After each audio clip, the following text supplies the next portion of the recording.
Hello and welcome to Trev Landscapes. Today is a special video that could be useful for some people who are looking for some ideas about doing their own thing as a side business if they have time. So today I'm going to be showcasing what I think is required to start a landscaping business, which is like a sole trader sort of, where you will be maintaining gardens. So today's video basically is going to be about the essential equipment that you need to start a landscaping business or to start a gardening business. That's simple. That's the title of this video. So once again, welcome. Thank you ever so much for choosing to watch our videos. This is Trev Landscapes. We are really encouraging you to subscribe to our channel so that we can continue giving you more and more. So today really we'll start off with what I think is basic equipment that you need to start a gardening business. So if you can think of it, guys, a gardening business could be simple things like cleaning up someone's yard, blowing some leaves, cutting the lawn, and weeding. So essentially you can set up your business just like that. Nothing more, nothing less. You come in, you do your lawn cutting, you blow up some leaves and weeds, whatever it is. Then you do your weeding, and then that's it, done. You move on to the next customer. So today I'm going to showcase what I think is the minimal equipment that you need to start the business. So basic equipment I think you really need, which is an obvious to have, is a broom and brush. So a broom that you can use like this one here, the green, like this. That's a broom. So you can use this one for your general cleaning on patios, slabs, and all that. So broom is essential. You can't do without. So typically, if you are starting from a low budget, you can do things like go into small hardwares, buy a cheap broom, and you're good to go. So a broom is one thing that we need. So we'll put aside there. So you can't do without a broom because there will be manual cleaning that you may need to do here and there. So you need a broom. The one thing next to it here is not an essential, but it's a handy thing to have. So this is a picker. So if you're going to be picking things, messy stuff like tissues or whatever you can find that is not desirable to be touching with your hands or gloves, you can use a picker. But it's not an essential, guys. You can still wear some gloves and pick up some rubbish. So this one is a nice to have. So this one we'll put there. Right. So the next thing that I think is really essential is a dustpan. When you brush things, clean up, you need to pick up the mess. The dustpan is an essential to have. So there are so many types of this, but I found this one very handy because you can use it for shoveling as well, light things and into your dustbin or whatever you're putting your rubbish away to. So this is really, for me, I think an essential. You can't do without this one. You really need a dustpan.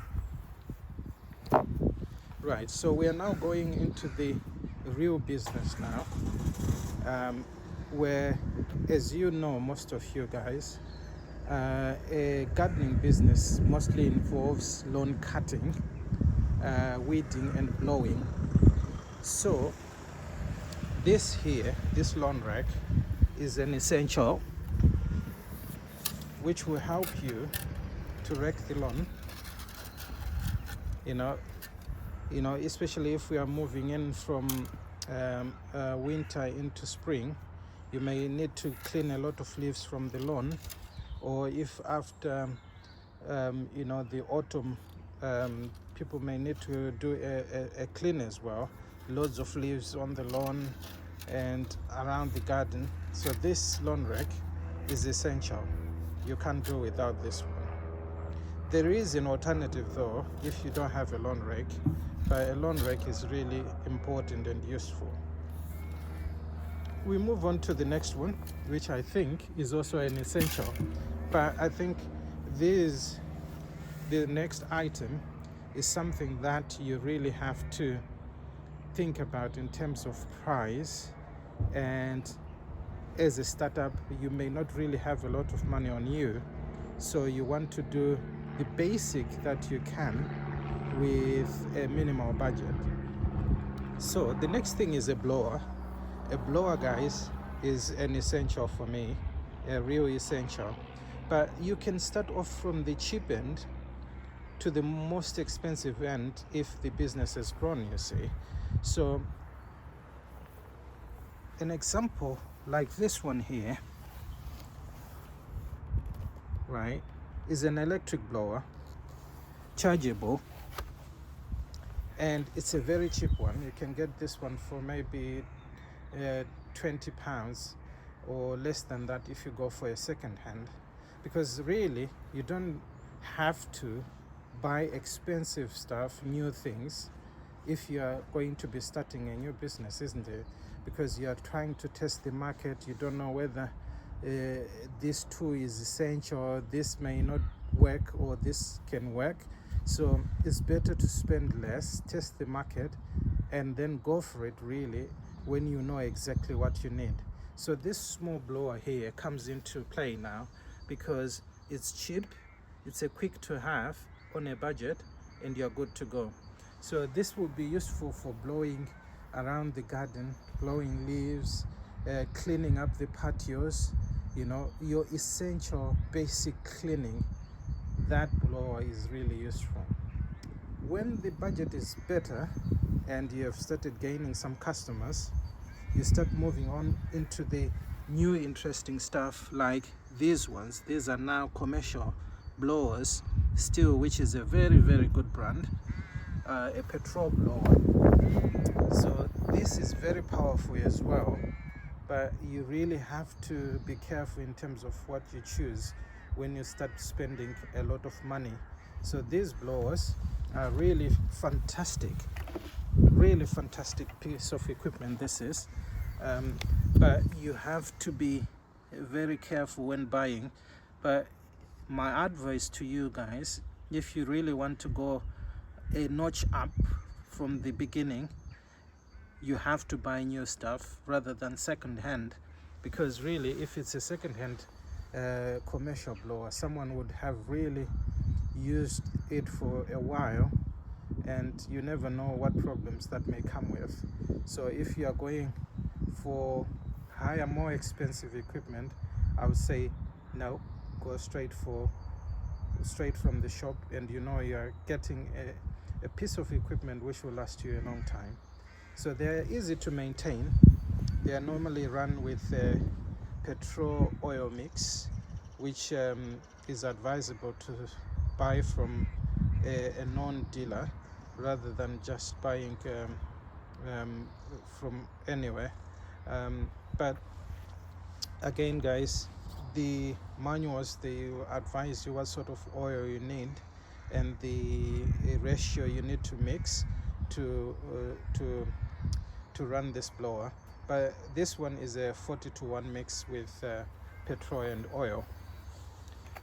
So that's the blower, guys, and really you can't do that business without a blower. You need it as well. But if you don't have a blower, you can do the manual stuff, which is using the broom. It will take you longer, but you still do the job. So if you're coming on from a very disadvantage point where you don't have a lot to spend, then go manual. Then when you have a few customers and you've built a bit of income, you start on the actual blowers now, which will help you a lot. But start off with the cheap one. If the business is low, then you move on to the big one when things are getting better for you. I hope this is useful, guys, but I'm just sharing my thinking and personal experience based on what I've got in my set of equipment. Now we move on to the more interesting stuff, which is the lawn cutting. So in terms of cutting the lawn, guys, there is one essential thing that you need to know: don't cut it too low. But we're not going into that detail. What we are talking about now is what you need to cut the lawn. And to me, you need a decent mower, right? You need a decent mower, which is something that can be durable and also keep you going for a long time. But again, we are talking about starting. So my advice to you is go for a cheap petrol mower, which is the middle one here. For example, like a McAllister. It's cheap, but it runs efficiently. So this one here can be your first option when you are starting, right? I've had this one for a few years, which is good, and it's still running, believe it or not. So that McAllister there can do the business, but obviously it will take you longer. But you are already in the business. You build the customer base, you build more interest around you, and when the money starts coming in, then we start talking. We talk of brands. What could be the best to buy? What sort of engine size do you go for? But now, if you're still on a small budget and you want to upgrade, my advice to you is check out which brands do well.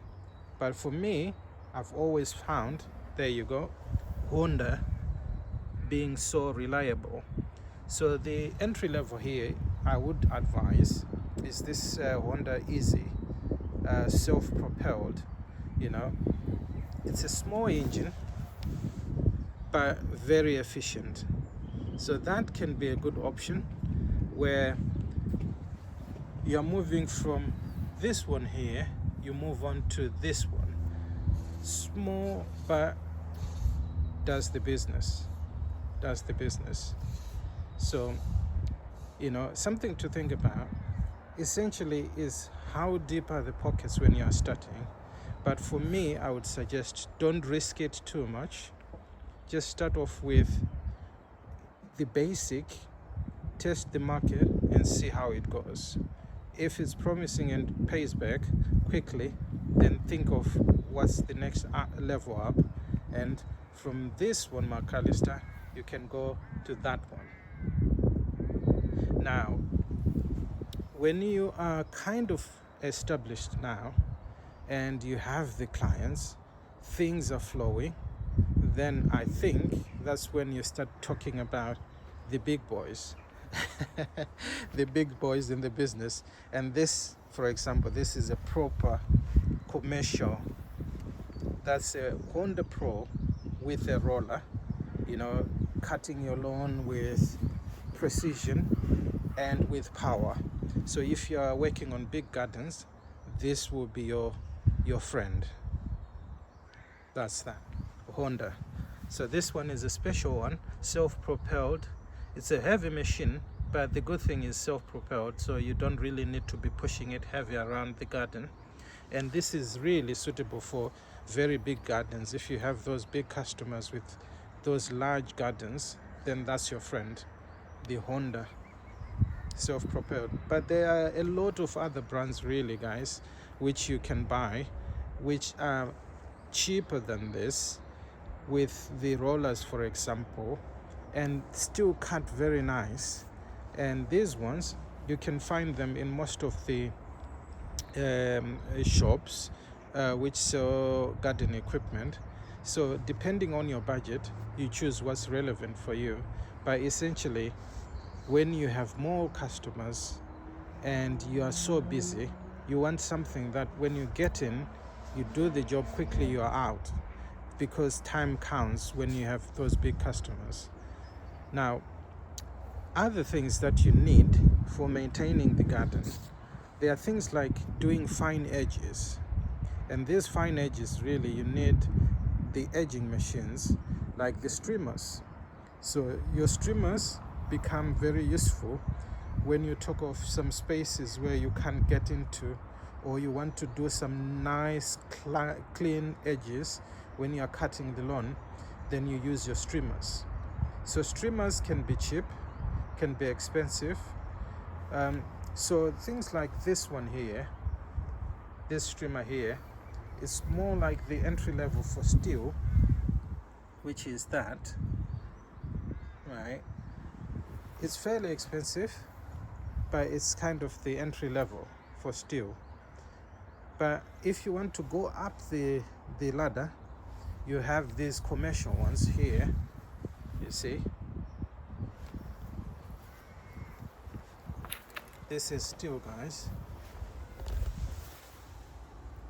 So this is your FS94RC. Very, very powerful machines, and they do the business, guys. This one is FS50C, as you can see. So streamers, you need them, definitely, if you want to do fine artistic work with your gardens. And basically, if it's not accessible in some places, you really have to use streamers. Now, streamers, you can get electric ones which are cheaper, but you need to have a power supply. So for example, if you're going into a garden and they don't have any power, then you may have to think of other ways, isn't it? So that's where these petrol ones are useful. But electric ones, if you have a power supply, you can connect. And these ones, the electric ones, are cheap as well. You can get one for £30 or less, second hand, or even a new one, really. So you're good to go. But a streamer, you really need as a gardener. You can't do with that. Now, up the ladder, when things are doing so well, we start talking of hedge cutting. So with hedge cutting, you need these. So these are your hedge cutters, and my honest opinion and preference is a petrol one, because you don't, one, depend on any electrical connections. Two, they are powerful. So this can do the business. And this is a Garden Castle. It's not a very well-known brand. So for me, this one, I got it second hand. It was very cheap. That was £30. But I've had it for years and it's still going. So things like that can be very useful.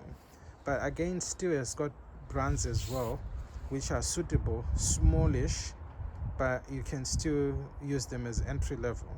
But if the budget is low, I would suggest looking around, get something on eBay second hand, and you're good to go. If it's for £20 and it works, then why not? Let's get on the ladder and start moving. Now, things like this one here, these are your long reach hedge trimmers, and these ones, they are commercial and they can be very expensive. But the thing is, if you get to the point where you start using this sort of equipment, then you have got the customer base and the cash is flowing. So you have your opportunity to decide and think what could be useful. But assuming we are not yet there and we are still working on our numbers, you can go manual. You can use these things for doing your manual trimming. And with a good hand, this can be very good. You can have a very, very good outcome.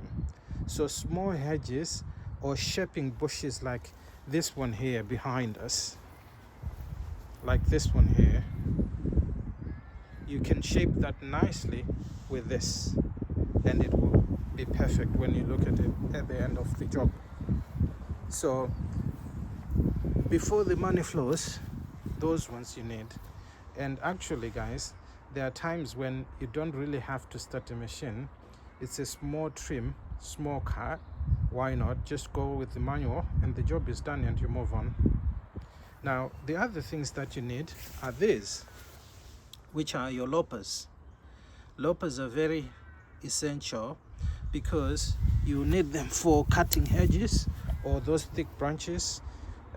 You know, when you're shaping things or something is on the way, your loppers are really essential. That's what you need for that. So manual, we have the shears, the loppers. Then your other customers can say, oh, by the way, we have so many weeds in the garden. Can you do the weeding for us? That's where these digging holes come into play. You use that for your weeding and the job is done. So that's the manual stuff, guys.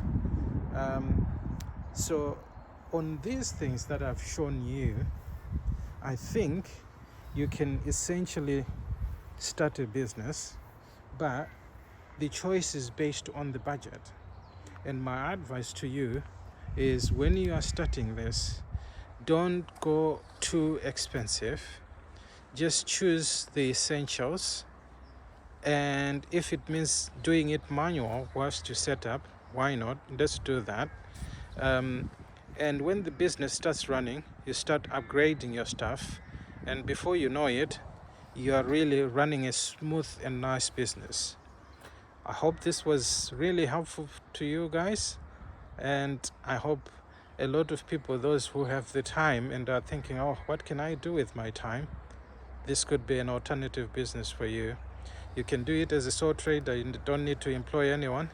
If you're physically fit and you're ready to enjoy the outdoors, there you go. You can go for this one. So let me know what you think in the comments, guys. And this is my advice to you. If you feel this is for you, don't hesitate. Go for it. Go for it, guys. Go for it. Why not? Thank you again for watching, and I hope this was helpful. Please like, share, subscribe so that we can give you more and more. Thank you, and we'll speak to you soon. Bye.